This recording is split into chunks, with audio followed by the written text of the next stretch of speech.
In this video we are going to import self-created files and self-created functions in those files. So let's see how that can be done with Mojo. Okay, this is my main file here and you can see that it's doing some stuff. It starts right away with an import statement, and the import here says that I would like to import a function called add that is saved in a file that is called myadd file. This is the file and I have simply created one. Actually I have created two. One is able to add two numbers and the other one is able to multiply two numbers. While this is not the most interesting project in the world, it's very helpful if you actually do this to understand a few things that might get in the way if you start with the complicated stuff. So this is the main function here, and in this main function we declare two variables that we are going to use to calculate a result. In my case I have used this data type here, that is the biggest one for floating type numbers. My first number is going to be 5. The second number is going to be 2. And afterwards we also declare a variable for the result, which has the same type. And here I have assigned the value 0 because we are going to calculate the result in the next part. And here we call an add function that is going to take the first number and the second number as an argument. And it will calculate a result, and this result is going to be printed out below. In front of the result I would like to see the text "the final result is," which is a string variable.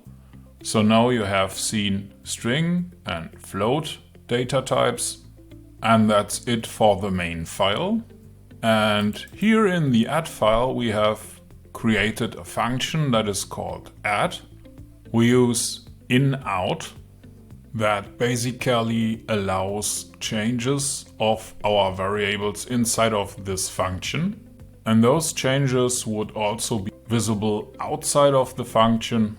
The first so-called argument is our first number, which is a float 64 value. And for the second number we do the same.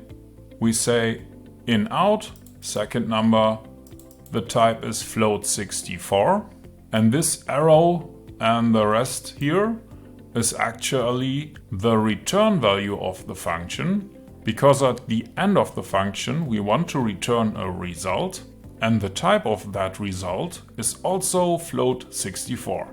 So let's declare a variable for the result inside of the function. This one is a local variable, it is not visible outside of the function, and we use let here because once it is calculated it is never changed below. You could also use var for variable, but that would give you a warning that you should consider to change it to let because you never change it below. The data type once again is float 64, and this is what the function does. It adds the first and the second number, and afterwards it prints out the function was called with, and it lists the two numbers, and in the second line of the print statement we say the added numbers are and the result of it. Finally we use the return command to return our result back to the main file. So let's save the file, and you can probably run it when you click on the little arrow here and select debug Mojo file. Then you can click on the play button, and here it says the function was called with 5 and 2, the added numbers are 7, and the final result is also 7. So what does this mean? It means that after the two numbers have been added, they have been successfully returned, so this text statement here was printed. And now I can say I would like to multiply the two numbers, because I have also created a multiplication file here, and this one contains the same function type. The difference is that it is called multiply instead of add. It does a multiplication, and the text is a little bit different, but basically it is the same thing as the add file here. So let's see what happens when we run the code again. This time it says the multiply function was called with 5 and 2. The multiplied numbers are 10 and the final result also is 10.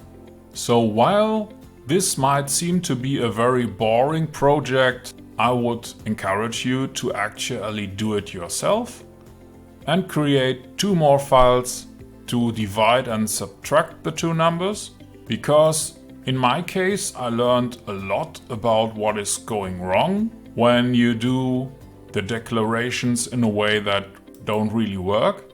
You might see some error codes that you need to solve, and at least in my case this was very helpful to get a better understanding of the whole language syntax. For example, if you make this an integer value and try to assign a floating type number, this will give you an error because you have used the wrong type.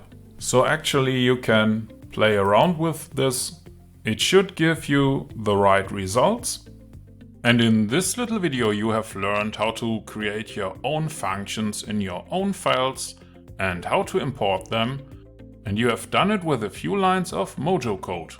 I say thank you for watching and I will see you in the next one.